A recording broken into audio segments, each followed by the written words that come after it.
বন্ধুরা শুনুন, আপনাদেরকে আজকে ইরান, ইসরায়েল, আমেরিকার বর্তমান যুদ্ধ পরিস্থিতি সম্পর্কে কিছু গুরুত্বপূর্ণ তথ্য জানাবো। ইরান মধ্যপ্রাচ্যের মধ্যে খুবই শক্তিশালী একটা দেশ, যাতে আমরা বাঘের সাথে তুলনা করতে পারি। বাঘ খুবই গর্জে ওঠে, কাউকে পরোয়া করে না, ও কি হবে সেটা দেখে না, শুধু সামনের দিকে এগিয়ে যায়, থাবা মারে। অন্যদিকে ইসরায়েল হলো একটা শিয়ালের মতো। শিয়ালের কিন্তু অনেক বুদ্ধি, প্রচুর বুদ্ধি ওর। ও শুধু লুকায় লুকায় হামলা করবে, লুকায় লুকায় মারবে। এটা হলো শিয়ালের বৈশিষ্ট্য। তো শিয়ালের বুদ্ধি বেশি থাকায় ওরা কিন্তু অনেক প্রযুক্তি নিয়ে যুদ্ধ করে, অনেক নিত্য নতুন প্রযুক্তি ওদের হাতে আছে, আবিষ্কার করে। এদের অনেক বুদ্ধি, ওদের মেধাটা খুবই উন্নত, কারণ শিয়াল তো, শিয়ালে তো একটু, শিয়াল পণ্ডিত না, ওরা একটু পণ্ডিত। তো সেই জন্য ওরা একটু বেশি করে খাটায় মাথা।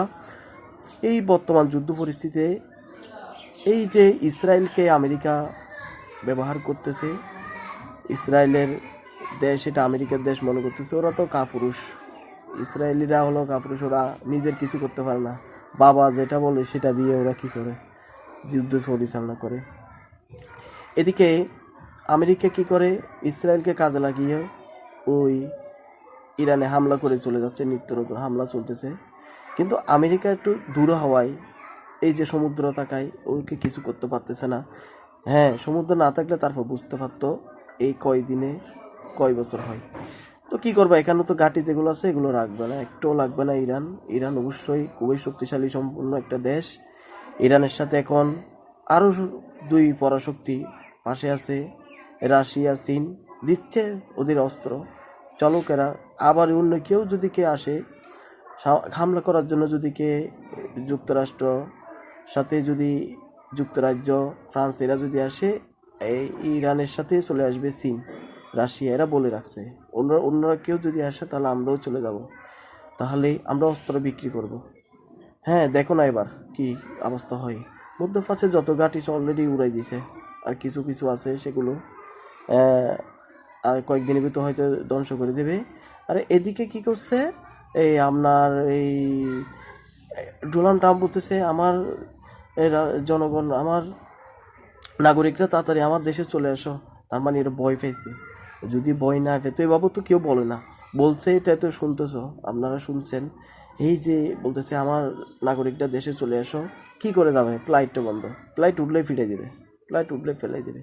তো এখন যুদ্ধ খুবই জঘন্য থেকে জঘন্য হয়ে যাচ্ছে, আরও বেশি হামলাও চলতেছে। আজকে কাতারে ফেলাইছে, কাতারের দূতাবাস উড়াই দিছে, কালকে উড়াই দিয়েছিল সৌদি একটা। এভাবে ধরে ধরে ধরে একটা দূতাবাসও লাগবে না, একটা আপনার একটা ইয়েও লাগবে না, ওই গাটি, একটা গাটিও লাগবে না আশা করি। এই সুযোগটা কাজে লাগাবে যে চীনেরা কিন্তু এবার অনেক উপকার হবে। আমেরিকা পালাবে এবং চলে আসবে সামনে চীনেরা, এখন মোরাল হয়ে যাবে ওরা। সুযোগ নিচ্ছে চীনেরা, রাশিয়ারা, এরা তো অবশ্যই নিজেদের কপালে নিজেরাই আঘাত করছে। কেন ইরানের সাথে রাখলে গেল? ইরান একটা শক্তিশালী দেশ, সেটা আপনারা অবশ্যই সবাই জানে। তো এরপরে কেমনে লাগলো, এত সাহস করতে গেছে কোত্থেকে, সুদূর আমেরিকা থেকে সেখানে হামলা করতেছে, কত সাহস দেখো। তা আবার ইরানের সাথে লা কেলা কেলা, এবার কি হচ্ছে? বন্ধুরা, ভিডিওটা অবশ্যই যুদ্ধ পরিস্থিতি সম্পর্কে অবশ্যই যারা সাপোর্ট করেন ইরানকে, অবশ্যই এই ভিডিওটা শেয়ার করে দেবেন, যাতে অন্য আমার বন্ধু ভাইরা সবাই যাতে পায়। ধন্যবাদ।